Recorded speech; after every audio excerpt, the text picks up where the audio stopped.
ஆளுநருக்கு காலக்கெடு விதித்த உச்சநீதிமன்றத்தின் தீர்ப்புக்கு எதிராக கேள்வி எழுப்பிய குடியரசுத் தலைவர் திரௌபதி முர்முவுக்கு முதலமைச்சர் மு.க.ஸ்டாலின் கடும் கண்டனத்தை பதிவு செய்திருக்கிறார். இதுகுறித்தான கூடுதல் விவரங்களை வழங்குவதற்காக நமது தலைமை செய்தியாளர் சிவா இணைப்பில் இருக்கிறார். வணக்கம் சிவா. குடியரசுத் தலைவர் திரௌபதி முர்முவின் கருத்திற்கு முதலமைச்சர் மு.க.ஸ்டாலின் கண்டனம் ஒன்று தெரிவித்து பதிவு ஒன்றை வெளியிட்டிருக்கிறார். இதுகுறித்தான கூடுதல் விவரங்களை பதிவு செய்யலாம்.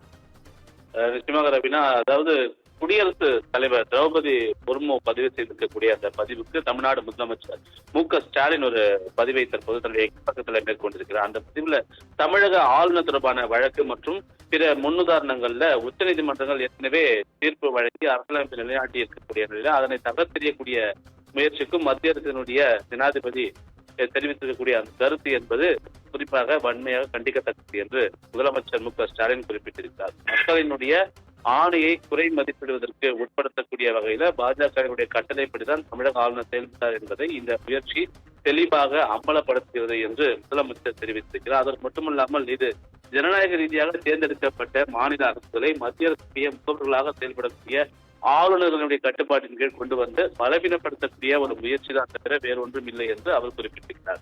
சட்டத்தினுடைய மகத்துவத்தையும் அரசியலமைப்பினுடைய இறுதி விளக்க உரையாளர் உச்சநீதிமன்றத்தில் இருக்கின்ற அதிகாரத்தின்படி நேரடியாக சவால் விடுத்திருந்த நிலையில ஆளுநர்கள் செயல்படுவதற்கான காலக்கெடுவை நிர்ணயிப்பதில் ஏன் ஏதேனும் ஆட்சேபனைகள் இருக்க வேண்டும் என்ற ஒரு கேள்வியை அவர் முன்வைத்திருக்கிறார். அது மட்டுமல்லாமல் மசோதாவுக்கான ஒப்புதலுக்கு காலவரையற்ற தாமதங்கள் அனுமதி அளிப்பதன் மூலமாக பாஜக தன்னுடைய ஆளுநருடைய தடையை நியாயப்படுத்த முயற்சிக்கிறது என்று முதலமைச்சர் தெரிவித்திருக்கிறார். பாஜக அல்லாத மாநிலங்களில் சட்டமன்றங்களை முடக்க மத்திய அரசு விரும்புவதுதான் இதற்கு காரணமா என்றும் அவர் கேள்வி எழுப்பியிருக்கிறார்.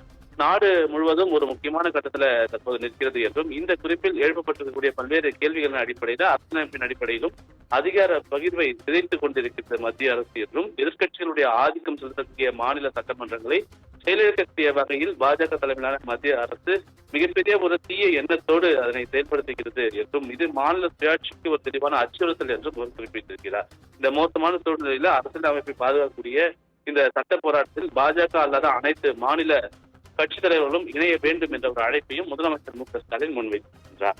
ரவீனா,